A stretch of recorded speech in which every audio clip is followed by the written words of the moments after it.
Hello everyone, welcome to the session. आप सभी का बहुत बहुत स्वागत है। ये हमारी खास सीरीज है यूपीएससी सीसेट एग्जाम के लिए। टारगेट ईयर होगा 2025। आगे भी आप जो भी एग्जाम देंगे सीसेट का, उसमें भी ये काम आएगा। और यहाँ पे हम इस सीरीज के अंतर्गत एक कंसेप्ट डिस्कस करते हैं हर रोज जब भी हमारी ये लेक्चर आते हैं। और वीक में 6 दिन आपको ये लेक्चर मिलते हैं। Monday Tuesday quant, Wednesday Thursday reasoning और फ्राइडे सैटरडे इंग्लिश के लेक्चर। तो वीक में 6 दिन, हर रोज एक नया कंसेप्ट होता है। क्योंकि कंसेप्ट पे फोकस करना इसलिए जरूरी है, यूपीएससी का जो क्वेश्चन पूछने का लहजा है ना, वो कंसेप्चुअल है। तो हम यहाँ चाहते हैं कि हमने आपको डिटेल भी पढ़ाया हुआ है, पूरे लेक्चर हमारी प्लेलिस्ट में अवेलेबल है। तो यहाँ पे कंसेप्ट के थ्रू उसको रिवाइज भी करवा दें अच्छे से। तो इसीलिए इस सीरीज को फॉलो करिएगा लगातार, और आपको एक कंसाइज मैनर में जो चीजें इंपॉर्टेंट है ना, वो मिलती रहेंगी। तो मजा आएगा डेफिनेटली। ठीक है, तो आज क्वांट के अंदर जो कंसेप्ट हम डिस्कस कर रहे हैं उसका नाम होगा लीस्ट कॉमन मल्टीप्लायर, यानी कि एलसीएम। ठीक है, तो एचसीएफ वाला कंसेप्ट हमने लास्ट वीडियो में डिस्कस किया था। आज एलसीएम, इस पे साथ में जो पीवाईक्यू पूछता है वो डिस्कस कर लेंगे। और उसके बाद फिर अगर आपको इसी कंसेप्ट को थोड़ा और थोरोली बड़ी वीडियो के रूप में देखना है, तो हमारी मैथ की प्लेलिस्ट खोलिए, उसमें आपको ये सारे कंसेप्ट मिल जा रहे हैं। ठीक है, तो ये मत बोला करो कि सर दोबारा से बड़ी वीडियोस लाने का कोई फायदा नहीं, ऑलरेडी है आपके लिए। यहाँ रिवीजन कर लो, जिन लोगों ने पहले पढ़ रखा है उनका भी रिवाइज हो जाएगा, और साथ में जो लोग पहली बार देख रहे हैं उनको भी बहुत बेनिफिट होगा, क्योंकि आपको एक नया कंसेप्ट सीखने को मिलेगा। ठीक है, तो चलो शुरू करते हैं। ठीक है भाई, तो सबसे पहले ये जानना जरूरी है कि जो एलसीएम है वो होता क्या है। अगर आपको यही पता नहीं होगा तो फिर दिक्कत हो जाएगी भैया। और एलसीएम का यूज बहुत जगह होता है। ठीक है, तो एलसीएम का मतलब सबसे पहले यहाँ पे क्या है, लीस्ट कॉमन मल्टीप्लायर। ठीक है, लीस्ट कॉमन मल्टीप्लायर। जैसे हमें बोला गया कि सपोज हमें 3 नंबर हैं हमारे पास। ठीक है, 3 नंबर हैं। एक नंबर है सपोज 10, एक नंबर है 12 और एक नंबर है आपका सपोज मैं बोलूं कि 15 है। हमसे पूछा गया कि बताइए इन सब का एलसीएम क्या होगा। ठीक है, तो सबसे पहले आपको क्या करना है, देखो सिंपल, पहले मैं बेसिक पार्ट पे काम कर रहा हूं, उसके बाद मैं आपको एक और तरीका भी बताऊंगा निकालने का। ठीक है, तो सबसे पहले आप देखो कि एलसीएम का मतलब क्या है। सबसे पहले इन सब की टेबल लिख लो। जैसे 10 की टेबल क्या होती है, 10, 20, 30, 40, 50, 60, 70, 80, 90, ये 10 के मल्टीप्लायर है, ये चलते चलेंगे। ठीक है, ऐसे ही हम 12 के मल्टीप्लायर लिखेंगे, जैसे 12, 24, 36, 48, 60, 72, 84, 96, ये इस तरीके से चलते चलेंगे। फिर हम 15 के मल्टीप्लायर लिखेंगे, तो 15, 15, 30, 45, मतलब पहाड़ा लिख लेंगे, 60, 75, 90, 105, 1820, इस तरीके से ये हो गया। ठीक है, अब जब हमें एलसीएम लेना है, ये बात समझो, सबसे पहले क्या है, मल्टीप्लायर। ठीक है, तो ये तीनों के मल्टीप्लायर है। ठीक है, अब अगला वर्ड क्या बोल रहा है, कॉमन। अब तीनों में कॉमन होना चाहिए। अब तीनों में अगर आप देखो क्या कॉमन है, अगर आप यहां देख रहे हो, सपोज मैं बोलूं कि ये 60 है। ठीक है, ये 60 यहां भी है, 60 यहां भी है, 60 यहां भी है, या कोई और वैल्यू हो सकती है कि शायद वो, जैसे मैं इसी को आगे बढ़ाऊं, ये 108 है, ये आपका 120 है। ठीक है, अगर आप देखेंगे यहाँ 90, 100, 110, 120, तो ये भी तीनों में कॉमन है भाई, 120, 120, 120। तो सबसे पहले आपको मल्टीप्लायर देखना होता है, फिर देखना होता है कॉमन कौन सा है। लेकिन ये इंपॉर्टेंट है, एलसीएम का मतलब होता है लीस्ट कॉमन मल्टीप्लायर, मतलब छोटे से छोटा। अब कॉमन तो वैसे 120 भी है सब में, लेकिन 120 इनका एलसीएम नहीं है। ठीक है, 120 नहीं है, लेकिन जो छोटे से छोटा मल्टीप्लायर है वो आपका 60 है। क्योंकि देखो 60 से छोटा यहाँ 50 है, इन दोनों में कहीं नहीं आता। 40 दोनों में कहीं नहीं आता। 30 यहाँ नहीं आता, यहाँ आता है, तीनों में आना जरूरी है।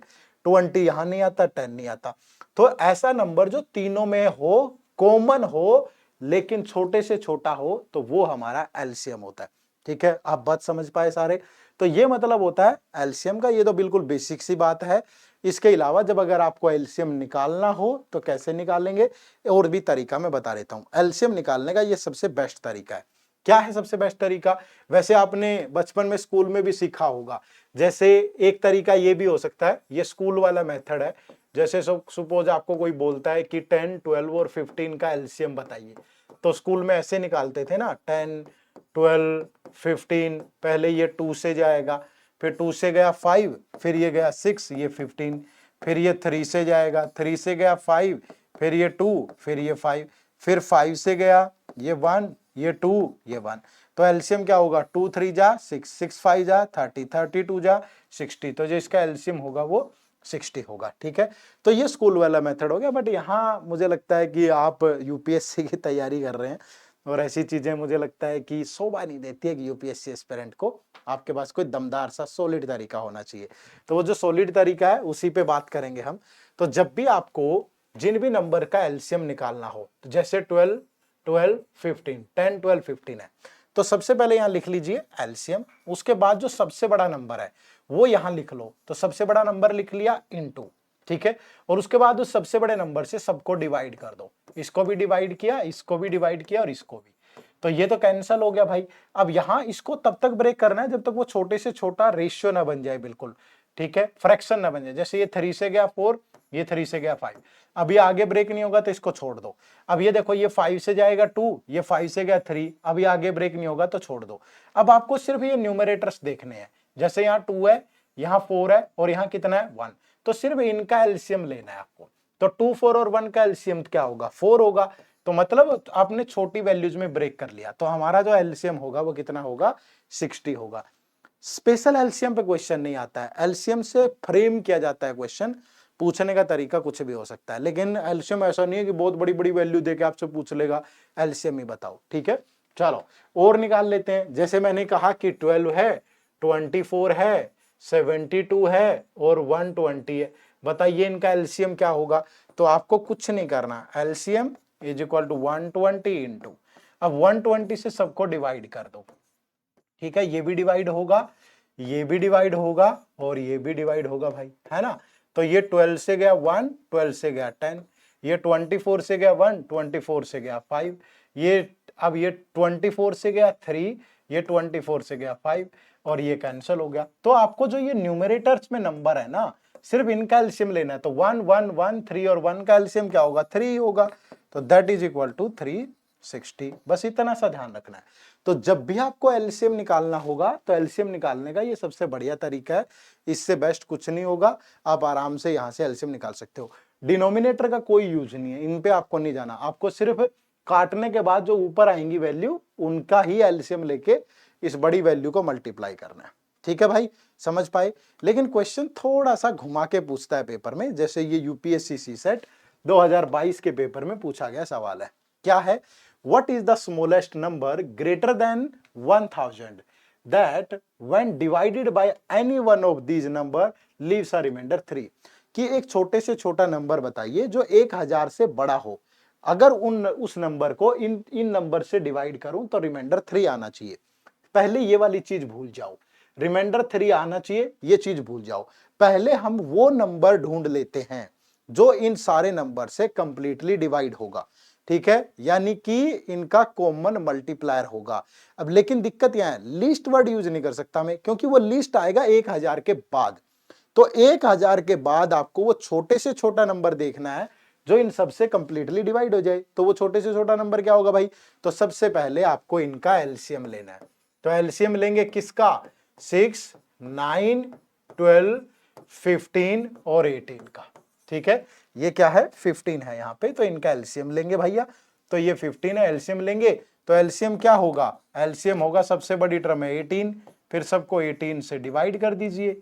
ठीक है भाई, तो सबको 18 से डिवाइड किया हमने, ये तो कैंसिल हो गया। ये 3 से गया 5, ये 3 से गया 6, ये 6 से गया 2, ये 6 से गया 3, ये 9 से गया 1, ये 9 से गया 2, ये 6 से गया 1, ये गया 3। तो ऊपर बचा 1 1 2 और 5 और ये 1। तो 2 और 5 का एलसीएम क्या होगा, 10। तो दैट मीन्स इन सब का एलसीएम कितना आ गया, 180। ठीक है, अब यहां पे कंडीशन दे दी उसने। अगर वो ये कंडीशन ना देता ना कि नंबर 1000 से बड़ा होना चाहिए, तब तो हमारा आंसर आ जाता 180 + 3, क्योंकि रिमाइंडर ऐड कर दो तो वही आ गया नंबर, फिर तो 183 होता। लेकिन अब उसने कंडीशन दी है कि नंबर 1000 से बड़ा होगा। तो अगर 1000 से बड़ा होगा तो 1000 के आसपास ढूंढते हैं। ये 1000 है, अगर 1000 को 180 से डिवाइड करें तो 180 से डिवाइड किया, 5 से गया 900, तो बच गया कितना, 100। तो अब यहां पे नंबर 1000 से बड़ा होगा।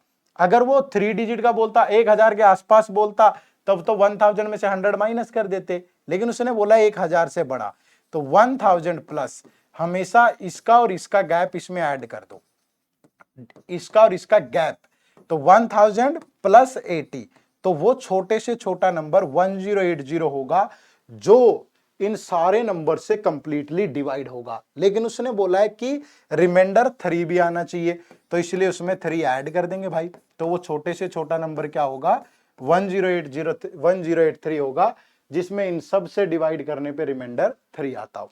ठीक है, तो यहां पे जो राइट आंसर है आपका वो ऑप्शन नंबर सी है। ठीक है, तो ये चीज ध्यान रखिएगा। अगर वो ऐसी कोई कंडीशन ना देता ना 1000 से ऊपर, तब तो इसी में 3 ऐड कर देते, तो वो छोटे से छोटा नंबर आ जाता। ठीक है, बट उसने कंडीशन दी है कि 1000 से बड़ा ही होना चाहिए, इसलिए ये सब करेंगे। ठीक है, चलो अगला सवाल यूपीएससी सीसेट 2023 के पेपर में पूछा गया, ये भी बड़ा शानदार सवाल था भाई। देखो क्या कह रहे हैं, there are 3 traffic signals, 3 traffic signal है, ईच सिग्नल, अगर मैं कहूं कि ये 3 ट्रैफिक सिग्नल है यहाँ पे, ठीक है, each signal changes colour from green to red, अगर ये ग्रीन है, ठीक है भाई, और ये सिग्नल है सपोज रेड, तो ग्रीन से रेड में चेंज होने पे पहले वाले को, ठीक है, पहले ग्रीन से क्या होते हैं रेड, फिर रेड से क्या होते हैं ग्रीन, तो the first signal take 25 second. ठीक है भाई, तो ये ग्रीन से रेड होने में 25 ले रहा है भाई, फिर रेड से ग्रीन होने में फिर 25 लेगा, है ना, तो 25, फिर वो कह रहा है कि the second signal take, green से रेड होने में ये ले रहा है 39 सेकेंड, फिर थर्ड सिग्नल टेक 60 सेकेंड, ये ले रहा है 60 सेकेंड।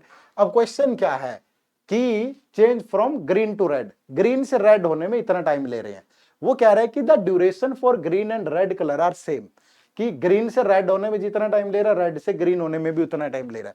माफ करिएगा मैंने पहले बोल दी है लाइन, लेकिन यहां दिया हुआ है ये कि ग्रीन से रेड होने की ये टाइमिंग है, लेकिन रेड से ग्रीन होने की भी यही टाइमिंग है, ऐसा बोला है। उसके बाद कह रहा है कि at 2 PM they together turn green, 2 बजे तीनों के तीनों ग्रीन थे भाई, 2 PM पे तीनों के तीनों ग्रीन थे, तो कह रहा है कि at what time will they change the green next simultaneously, कि दोबारा फिर से वो ग्रीन कब होंगे। अब ग्रीन से अगर 2 बजे ग्रीन से, तो ग्रीन से पहले रेड होंगे, फिर रेड से ग्रीन होंगे, तो पहले ये देखो कि वो ग्रीन से रेड होने में कितना टाइम लेंगे, और ऐसा तभी होगा जब तीनों की टाइमिंग क्लैश करेगी। ठीक है, यानी कि तीनों की कॉमन मल्टीपल वैल्यू होगी, तो यहां आपको तीनों का एलसीएम लेना है। तो अगर आप एलसीएम लेते हो किसका, 25 सेकंड का, 39 सेकंड का और 60 का, तो आपको यह पता चलेगा कि ये ग्रीन से रेड होने में एक साथ, यानी ये तो 25 बाद रेड हो रहा है, लेकिन जब एक साथ तीनों की टाइमिंग मैच करेगी तभी तो होंगे ना, तो ग्रीन से रेड होने में एक बार में कितना टाइम लगता है, इनका एलसीएम लेंगे, तो एलसीएम क्या होगा, बड़ा नंबर 60 है, तो इसको डिवाइड करेंगे 60 से, है ना, तो ये तो कैंसिल हो गया भैया, ये 3 से गया 13, ये 20, ये 5 से गया 5 और ये 12, तो 5 और 13 और 1 का एलसीएम कितना होगा 65, तो इनको 0 6 5 जा 30, 6 6 जा 36, तो 3900 सेकंड लगेंगे। 3900 सेकंड बाद ये 2 बजे के बाद रेड होंगे, ग्रीन से रेड, लेकिन दोबारा जब रेड से ग्रीन होंगे तो फिर 3900 सेकंड लगेंगे, तो मतलब ग्रीन से दोबारा ग्रीन होने में इनको 7800 सेकंड लगेंगे। तो 7800 सेकंड में कितने घंटे होंगे, 1 घंटे में 60 मिनट और 1 मिनट में 60 सेकंड, तो 0 0 कैंसल, 6 से गया 13, तो 13/6 आवर्स, तो 13/6 का मतलब है 2 1/6 आवर्स, मतलब 2 घंटे और 10 मिनट लगेंगे। 1/6 को 60 से मल्टीप्लाई करोगे, तो अगर ये 2 बजे ग्रीन थे तो दोबारा 2 घंटे 10 मिनट ऐड कर दो इसमें, तो दोबारा जो ग्रीन होंगे वो 4:10 पे होंगे। ठीक है, तो दोबारा ग्रीन होंगे किस पे, 4:10 पे। तो ये आपके क्वेश्चन का आंसर है, यूज एलसीएम का ही है, पूछने का तरीका अलग अलग होगा, है ना। तो बड़ा शानदार सा कंसेप्ट था, 2 क्वेश्चन पीवाईक्यू भी हमने सोल्व किए और हमने सीखा भी कि एलसीएम कैसे निकालते हैं, तो निकालना भी आना चाहिए, और फिर ऐसे क्वेश्चन प्रैक्टिस करोगे तो बड़ा शानदार रहेगा। एक क्वेश्चन आपके लिए होमवर्क भी जरूरी है, तो ये क्वेश्चन आपके लिए होमवर्क है, और क्वेश्चन बड़ा शानदार है। ठीक है, ऐसा ही सवाल पेपर में भी आया पहले भी, तो इसका आंसर आपको कमेंट करके मुझे बताना क्या होगा, और आंसर पक्का करना है भाई, ऐसे कोताही नहीं करनी है। ठीक है, तो इसके अलावा अगर आप ये कंसेप्ट और डिटेल में सीखना चाहते हो, ज्यादा प्रैक्टिस करना चाहते हो, तो आप हमारे यूपीएससी सीसेट के कोर्स से भी जरूर जुड़िएगा। इसमें हम आपको सिर्फ 100 घंटे पढ़ाते हैं, जिसमें कंसेप्ट क्लासेस मिलेंगी मैथ, रीजनिंग, इंग्लिश की बिल्कुल डिटेल में। पिछले 10 साल के पीवाईक्यू कवर्ड होंगे, साथ में टेस्ट सीरीज होगी, और टेस्ट सीरीज में सेक्शनल, फुल लेंथ, ये सारे टेस्ट होंगे। लाइव वीकली डाउट सेशंस होते हैं इसमें, और लाइव रिवीजन क्लासेज होंगी एग्जाम से पहले रिवीजन, ये रिकॉर्डेड होंगी, ये रिवीजन, ये इस बैच की फैकल्टी है। इसका लिंक इसी वीडियो के डिस्क्रिप्शन में, इसे जरूर ज्वाइन करें, ठीक है। इसके अलावा आप क्या कर सकते हैं कि आप हमारी वेबसाइट जरूर विजिट करें, ठीक है। हमारी वेबसाइट है edutap.co.in। जैसे आप इस पे आते हैं, सबसे पहले देखो फ्री मटेरियल, यहाँ ब्लॉग मिलेंगे आपको, तो आपको सीसेट से रिलेटेड जो भी इंफॉर्मेशन चाहिए इन ब्लॉग्स के थ्रू आपको सारी मिल जाएगी। बस आप यहाँ कैटेगरी में यूपीएससी सीसेट सेलेक्ट कर लें। देखो हर एक टाइप का ब्लॉग है, अगर आप इसे पढ़ेंगे तो आपको एक डिटेल्ड पूरा का पूरा एनालिसिस देखने को मिलेगा। जैसे आप इसे ओपन करते हो प्रीवियस ईयर वाले ब्लॉग को, तो यहाँ पे आपको सारे प्रीवियस ईयर पेपर मिल जाते हैं, ठीक है। 19, 20, 21, 22, 23, 24 बहुत जल्दी अपडेट हो जाएगा इसमें, तो ये ध्यान रखिएगा। और इसके बाद फिर ये पूरा एग्जाम पैटर्न, ठीक है, कौन से टॉपिक इंपॉर्टेंट है, ये वो सब कुछ यहाँ मिलता है, तो इसको बड़े ध्यान से आपको पढ़ना है, ठीक है जी। चलो इसके बाद अगर मैं बात करूं यहाँ पे, तो और भी डिटेल इंफॉर्मेशन आपको, कुछ भी किसी भी एग्जाम से रिलेटेड एग्जाम इंफॉर्मेशन, जो profile strategy, success story courses, ये सब मिलता है, तो जरूर ज्वाइन करें। और यहीं पे आपको हमारा कोर्स भी मिल जाएगा, ठीक है। जैसे ही आप यहाँ कोर्सेज पे आते हो, तो ये सीसेट का कोर्स है हमारा, ये देखिएगा, ये मास्टर कोर्स है, ठीक है। यहाँ पे आपको 70% का डिस्काउंट भी मिल रहा है, आपको ये कोड यूज करना है, तो ये बहुत अफोर्डेबल प्राइस में आपको मिल जाता है, जिस कोर्स की मैं बात कर रहा हूँ, तो यहीं पे आप इसे बाय कर सकते हैं, ठीक है जी। चलो, तो इसके बाद अगर मैं बात करूं, एक डिटेल वीडियो यहाँ पे आप देख पा रहे हो, ये रिलेटेड टू हमारी कॉम्प्रिहेंसिव गाइड बुक है, और इस गाइड बुक में भी आपको हर एक इंफॉर्मेशन मिलती है जो आपके एग्जाम की रिक्वायरमेंट है, चाहे आपके एग्जाम का पैटर्न है, आपके एग्जाम का सिलेबस है, ठीक है, आपको एक कौन से टॉपिक इंपॉर्टेंट है, तो आप इस गाइड बुक को भी डाउनलोड कर सकते हो, ये भी एब्सोल्युटली फ्री है, इसका लिंक भी इसी वीडियो के डिस्क्रिप्शन में है, ठीक है जी। तो ये कंप्लीट इन्फॉर्मेशन थी, उम्मीद करूंगा ये कंसेप्ट आप बेहतर तरीके से सीख पाएंगे, प्रैक्टिस करेंगे तो जबरदस्ती मजा आएगा भाई, ठीक है भाई। चलो, तो कमेंट करके जरूर बताइएगा होमवर्क क्वेश्चन का आंसर क्या होगा, और अगर आपको कोई खास कंसेप्ट जानना हो ना मुझसे, वो भी कमेंट कर दिया करो, मैं अगली वीडियो उसी पे बना दूंगा। अदरवाइज ये सिलसिला जारी रहेगा लगातार, मैं हर बार डिफरेंट कंसेप्ट आपके लिए लेके आता रहूंगा, ठीक है। तो प्रैक्टिस करते रहिए, स्टे ट्यून्ड विद एड्यूटैप, और चैनल को सब्सक्राइब कर लें, लाइक कर दें वीडियो को, ज्यादा से ज्यादा कमेंट करिएगा। Bye bye, take care, thank you very much, जय हिंद, जय भारत।